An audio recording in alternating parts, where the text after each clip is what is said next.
पूर्व मंत्री एवं राष्ट्रीय परिवर्तन दल अध्यक्ष डीपी यादव ने किया सीए राणा प्रताप की पुस्तक बोरो स्मार्ट ग्रो फास्ट का विमोचन। कहते हैं कि सपने तो हर एक इंसान देखता है, परंतु उन सपनों को पूरा करने की कोशिश कुछ विरले ही करते हैं। जो लोग अपने सपनों को पूरा करने की कोशिश पूरी ईमानदारी के साथ करते हैं, उन्हें सफलता भी अवश्य मिलती है। सीए प्रताप राणा का नाम भी ऐसी ही एक शख्सियत के रूप में देखा जा सकता है, जिन्होंने अपने सपने को हकीकत में बदलने के लिए गंभीर प्रयास किए। सीए राणा प्रताप के सपनों को हकीकत में बदलने के गवाह आज उनके सैकड़ों शुभचिंतक बने। मौका था उनके द्वारा लिखी पुस्तक बोरो स्मार्ट ग्रो फास्ट के विमोचन का। राजधानी दिल्ली के कड़कड़डूमा स्थित 5 सितारा लीला होटल में आयोजित समारोह में पूर्व मंत्री एवं राष्ट्रीय परिवर्तन दल के राष्ट्रीय अध्यक्ष डीपी यादव ने सीए राणा प्रताप की पुस्तक का विमोचन किया। कार्यक्रम का शुभारंभ दीप प्रज्वलन और मां सरस्वती की स्तुति के साथ हुआ। तत्पश्चात एक शॉर्ट वीडियो फिल्म के माध्यम से सीए राणा प्रताप के विषय में जानकारी दी गई। बिट्टू टिक्की वाले के नाम से अपनी खास पहचान बनाने वाले सतीराम यादव बिट्टू ने इस अवसर को अपने विचार प्रकट करते हुए कहा कि मनुष्य को जीवन में आगे बढ़ने के लिए लोन लेना पड़े तो उसे पीछे नहीं हटना चाहिए, क्योंकि बिना लोन लिए बिजनेस में आगे बढ़ना आसान नहीं है। केबीसी में बिहार के एक विजेता का उदाहरण देते हुए उन्होंने कहा कि जीवन में ठोस प्लानिंग भी अत्यंत आवश्यक है, क्योंकि बिना किसी ठोस प्लानिंग के 7 करोड़ रुपए जीतने के कुछ समय पश्चात ही वह व्यक्ति 11,000 रुपये प्रति माह की नौकरी करने पर मजबूर हो गया था। पूर्व मंत्री एवं राष्ट्रीय परिवर्तन दल अध्यक्ष डीपी यादव ने पुस्तक विमोचन पर राणा प्रताप को शुभकामनाओं के साथ ही सलाह देते हुए कहा कि वो प्रण लें कि जब भी उनकी कलम चलेगी वो गरीबों के बीच से होकर निकलेगी। भारत के ज़्यादातर लोग ग्रामीण परिवेश में रहकर अभाव का जीवन जीने पर विवश रहते हैं। ऐसे में हम उनकी बात कर उनके जीवन को बेहतर बनाने का प्रयास कर सकते हैं। सीए राणा प्रताप इस अवसर पर अपने उद्गार व्यक्त करते हुए काफ़ी देर तक भावुक नजर आए। ऐसे में उनकी बड़ी बहन ने स्टेज पर पहुंचकर सीए राणा प्रताप को ढांढस बांधते हुए कहा कि उन्हें अपने भाई पर गर्व है। राणा प्रताप ने अपनी खास यात्रा के विषय में बात करते हुए कहा कि उन्हें काश शब्द से सबसे अधिक नफरत है। उन्हें सलाह दी कि काश शब्द को अपने जीवन से निकाल देना चाहिए। ऐसा करने से प्रगति के मार्ग अपने आप खुल जाते हैं। इस मौके पर राणा प्रताप के मित्रगण, बीएनआई परिवार के सदस्य सहित काफ़ी संख्या में गणमान्य व्यक्तियों की उपस्थिति ने कार्यक्रम को सफल बनाया।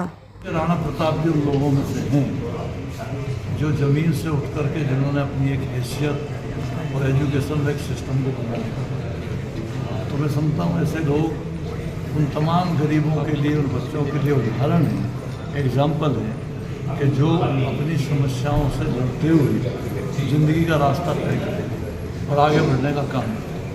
उन्हीं लोगों में से राणा जी हैं। राणा जी ने जिस पुस्तक को लिखा है वो पुस्तक मैं समझता हूँ कि आगे आने वाली पीढ़ियों और लोगों को जो इस ज्ञान को प्राप्त करना चाहते हैं और इस तरफ आगे बढ़ना चाहते हैं, एक उदाहरण के रूप में और एक आईने के रूप में उनका मार्गदर्शन करेगी। मैं समझता हूँ कि भविष्य में भी वो इस सब्जेक्ट पर ऐसी पुस्तकें लिखते रहेंगे ताकि उन बच्चों को गाइडलाइंस मिल सकें और रास्ता मिल सके जो अपनी मेहनत के बल पर आगे बढ़ना चाहिए। प्रेरणा तो देखिए मम्मी पापा मेरी सबसे पहले होती है, फिर मेरे गुरु हैं गौरव अरोड़ा जी, जिन्होंने मुझे इस चीज़ को एग्जीक्यूट करने के लिए बहुत अच्छा प्लान दिया, एक प्लेटफॉर्म के लिए प्रोत्साहित किया। और आज का दिन है और 1 फरवरी का दिन था 2026 का, जहाँ पे मेरे से बात हुई कि राणा तुम्हें आगे आना चाहिए इस चीज़ के ऊपर, और जो आपका अभी तक का प्रैक्टिकल एक्सपीरियंस है उसे कहीं ना कहीं अपनी लिखने के माध्यम से हमारे समाज में लेके आना चाहिए। तो एक दिन चूज़ किया था, एक चैलेंज था, एक कन्फ्यूजन थी कि कौन सा दिन चूज़ करना चाहिए अपने बुक लॉन्च करने का। तो सबसे जो बेहतरीन एक होते हैं ना डेट होती है वो 8 अगस्त लगी मेरे को, क्योंकि मेरी बहुत सारी चीज़ें इसमें कनेक्ट करती हैं। मेरी धर्मपत्नी जी का बर्थडे है, मैंने अपनी लाइफ का पहला ऑफिस भी इसी दिन लिया और मैं सीए भी इसी दिन बना।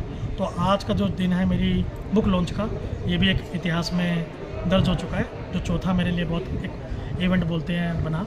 तो इस पर्पज़ से मुझे इसका सर एक कहते हैं ना सोर्स मिला कि मुझे अपनी बुक को लॉन्च करना है। राम यादव जी की मैं मतलब इसमें कुछ कह ही नहीं सकता कि वो ज़मीन से जुड़े हुए आदमी हैं, और जिस दिन से मुझे गणेश सर ने उनको मिलवाया तभी से मैं उनका घायल और उनका फ़ैन हूँ। और उसी दिन मैंने ठान लिया था पहली मीटिंग में ही कि कहीं ना कहीं मैं उनको अपना गेस्ट ऑफ ऑनर अपनी बुक्स की लॉन्च में बुलाऊंगा। दूसरे हमारे जो सक्सेस थी दीपी यादव जी, और सेम पर्सनालिटी, ज़मीन से जुड़े हुए बंदे, और एक कहते हैं ना पब्लिक की नब्ज़ को जानते हैं। तो कहीं ना कहीं उनका एक अपने बुक पे लॉन्च पे बुलाने का माध्यम ये था कि वो अगर मेरे साथ जुड़ते हैं और मुझे आते अपनी ब्लेसिंग देते हैं तो कहीं ना कहीं समाज में अच्छा मैसेज लेके जाएगा। बस यही एक रीज़न था दोनों जने को मुझे अपनी बुक लॉन्च में बुलाने का। समाज के लिए ये संदेश है जो मैंने अपनी बुक के माध्यम से समझाने की कोशिश करी है कि आपकी ज़िंदगी के अंदर, आपकी ज़िंदगी की डिक्शनरी के अंदर काश वर्ड ना हो, आपको हमेशा ट्राई करना चाहिए।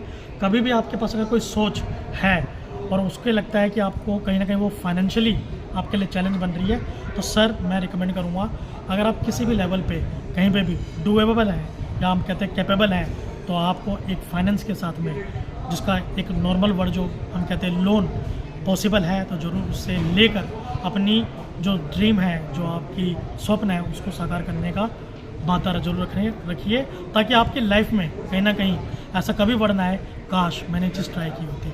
और ये काश वर्ड जो ऐसा है, मैं अपनी लाइफ में बहुत ज़्यादा कहते हैं ना इसको अवॉइड करता हूँ, और मैं कहता हूँ घिन आती है मुझे इस वर्ड से। आपको ट्राई जरूर करना चाहिए सर, क्योंकि लाइफ एक ही है, अपॉर्चुनिटी एक ही बार आती है, उसको ज़रूर टेक करना चाहिए।